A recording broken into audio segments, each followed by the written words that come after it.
What's going on there, YouTube? Welcome back to another comic book video. Okay, so we're going to continue our coverage over X-Men comics, but now we have to jump back over to X-Force, and we have to cover Sabotage. Sabotage was a small little crossover in the early 1990s with X-Force and also Spider-Man. So you had X-Force issue number 3 and 4, and you had Spider-Man issue number 16 for this crossover. Now, this is X-Force really just going up against Juggernaut, but having the help of Spider-Man as well. So it did make for a somewhat interesting story arc, but it kind of shows how X-Force is very serious about the idea of making sure their opponents are not really able to get back up again at the end of the battle. And you see what I mean as we go through today's video. Just focus on Cable.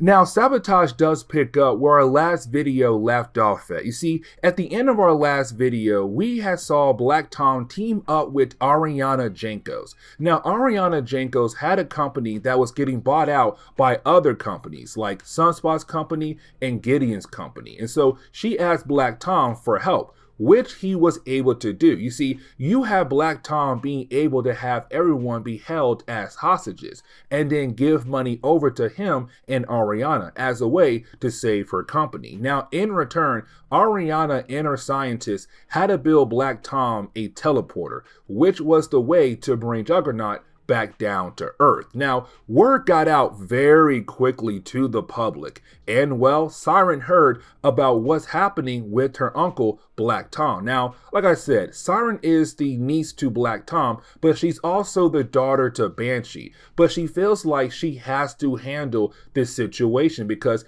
it's her uncle causing problems again. And so she does try her best to fly over to stop Black Tom and Juggernaut, but you cannot stop the Juggernaut. And so he is able to send her flying back where she came from. Now, once she's able to catch herself, she's then confronted by X-Force.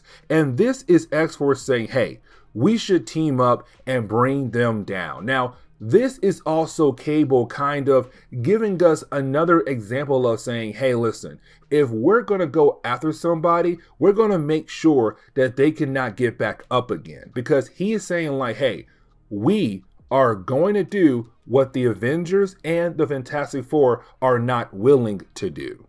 Now, for a quick reminder, Sunspot and Gideon are being held as hostages, but like Gideon is just waiting for the right time to actually attack Black Tom. And right now, this is the worst time because Black Tom now has a Juggernaut by his side. And so Sunspot has no choice but to just wait alongside with Gideon to have Gideon tell him, okay, it's our time to attack. But once you have X-Force arrive, you have Warpath being able to grab onto Juggernaut and they both fall off the top of the building down to the ground level. Now, the rest of X-Force, they're there as well, but the rest of X-Force are inside the building trying to clear out all the guards who are trying to protect the place, but also protecting Black Tom and Ariana Jankos as well. But again, you have our heroes being able to move very quickly.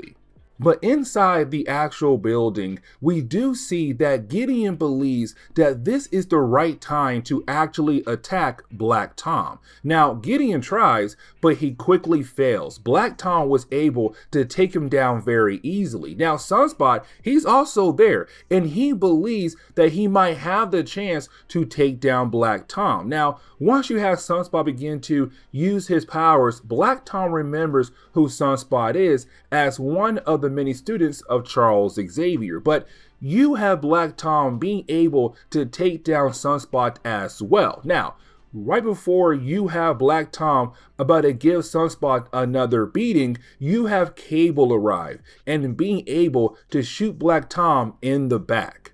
But getting back over to our battle between Warpath and Juggernaut, you do have our two characters going back and forth. Now really, Warpath can't win this battle because It's the Juggernaut. Like, this dude is just unbeatable by your normal standards. And so he's able to kind of go back and forth with Warpath, but sooner or later Warpath is going to lose. Now, luckily for Warpath, another hero does arrive, and that would be Spider-Man. He was just swinging by, and he heard that something big was going down in this area. Except as soon as he arrives and believes that he should jump in to help out Warpath to take down Juggernaut, one of the towers in this area gets blown up. And so now Spider-Man is freaking out about the innocent people who could be affected by that explosion.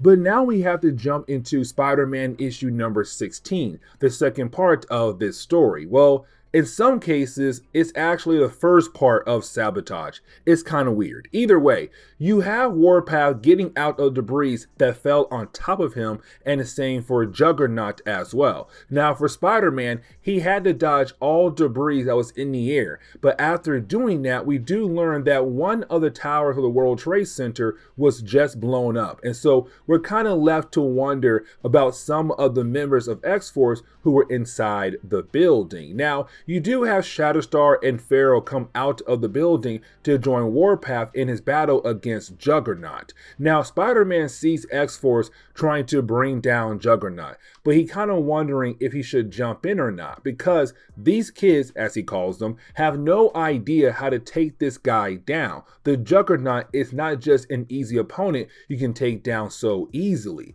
And so with all the heroes being here, he's the only one who truly knows how to take down the Juggernaut. Now you have Cannonball trying to fly in and use his powers to take down Juggernaut, but Cannonball is sent back flying. Now luckily Cannonball was saved by Spider-Man, or really he crashed into Spider-Man, but it's a way to bring Peter into the actual battle now.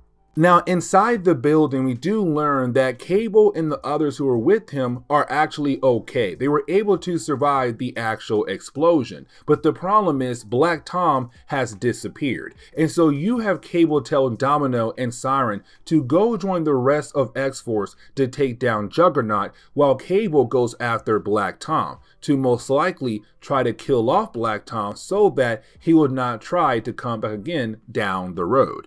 And really, Siren and Domino might possibly help the others out when it comes to fighting against Juggernaut. But while they're fighting against him, you have Juggernaut realize that Spider-Man is there.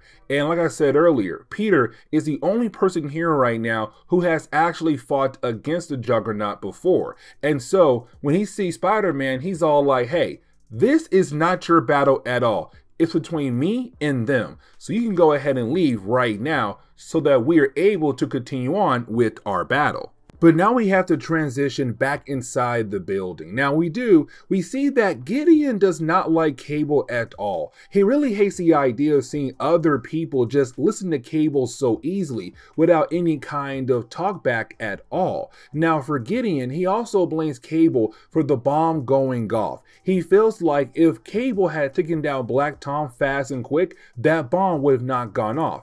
And now there's innocent people who are in danger thanks to that explosion. Now, it's also Gideon saying like, hey, you know, Cable, I feel like you love the idea of war. You love the idea of going up against different characters and fighting them. That is why you didn't take Black Tom down so easily. Now, for Cable, he hates to hear what Gideon is saying. And he tells Gideon, dude, you know what? We have people right now who need our help. And here you are right now trying to blame me for the bomb going off. Why don't you take some responsibility for your actions for not also taking down Black Tom earlier, and now go out there and help out the innocent people who were affected by this explosion? Now, it does seem like Cable and Gideon are about to fight against one another, but you have Domino being able to get in between both guys before they go to blows against one another. Now, I want to get back over to Spider-Man because for me, this was a funny moment. So you have Peter tell Juggernaut to just go ahead and just stand down, like stop fighting, we can all relax here. But for Juggernaut, that cannot happen at all. And so you have Peter tell X-Foce while they pull, he'll push, and they were able to bring Juggernaut down to his knees. Now that actually does tick him off a lot. He's kind of like, okay, you know what? It's time for me to squash the bug, but to also kill off X-Foce as well. Now, because X-Foce is kind of like a war team, they're really down with the idea of just going ahead and killing off Juggernaut. And so you have Shatterstar try to stab him, which he's able to do. He is able to stab Juggernaut right in the eyes. But the problem is Juggernaut powers are really more magic based. So he is able to easily heal up just like that. And so once he's able to heal up, he does express how angry he is right now at Shatterstar for stabbing him in the eye. And so you have Juggernaut being able to collapse another part of the building right on top of our heroes. Now, luckily Warpath was able to protect the heroes from the collapsed building, but now our heroes must come together once again to hopefully and finally bring down the Juggernaut.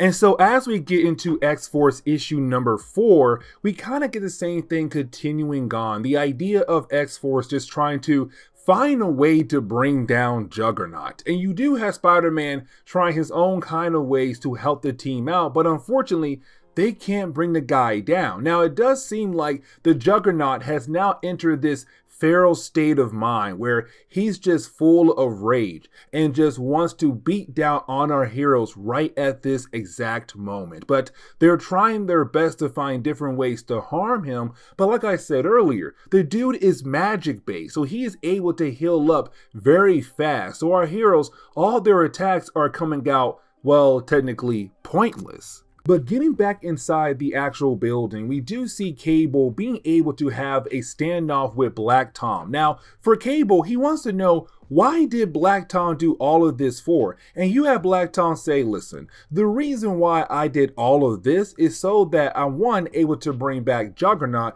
and two, I want to bring an X team here so that I am able to kill them off. So he had a plan to kill off at least one of the X teams, but of course he was not able to do that. Now, the standoff does end with Cable being able to actually shoot Black Tom down into an elevator shaft. Now, Black Tom is hanging for his life, but for Cable, like I said earlier, X-Foce, they're not here to just play the nice superheroes. They're here to put down their enemies to make sure they cannot get back up again. And so you have Cable shoot Black Tom a couple more times to make sure he does fall down the elevator shaft, and we're left to believe that Black Tom is actually dead. Except at the very last second, we do learn that Black Tom is not actually dead. He was actually saved by Deadpool. And apparently Deadpool is being told to bring Black Tom in to meet this mysterious character known as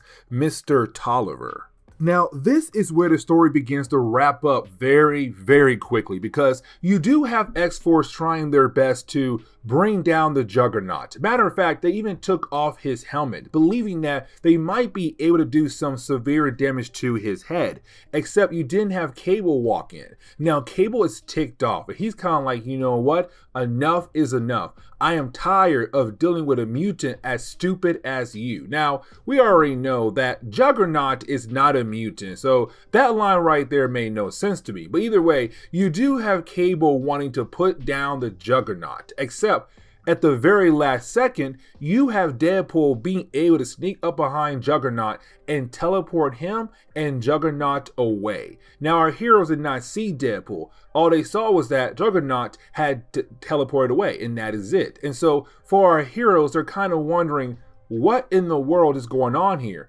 Where did Juggernaut go to? Now, right after that, you didn't have X-Foce realize that S.H.I.E.L.D. is there. But S.H.I.E.L.D. is not there for Juggernaut nor Black Tom. They're there for Cable, because let's not forget, in our last video, Commander Bridge, who works right under Nick Fury, was told to bring Cable in. And so they arrived to get Cable. But he was also able to teleport away with his team, leaving Spider-Man behind, kind of like, what in the world is going on? And the book really ends on that note right there, kind of leaving us wondering, when will Cable have to deal with Bridge? But also, what is Deadpool actually up to when it comes to Black Tom and Juggernaut? But this is where we are going to end today's comic book video. So please, leave me a like down below and subscribe. But guys, see y'all next time. Later.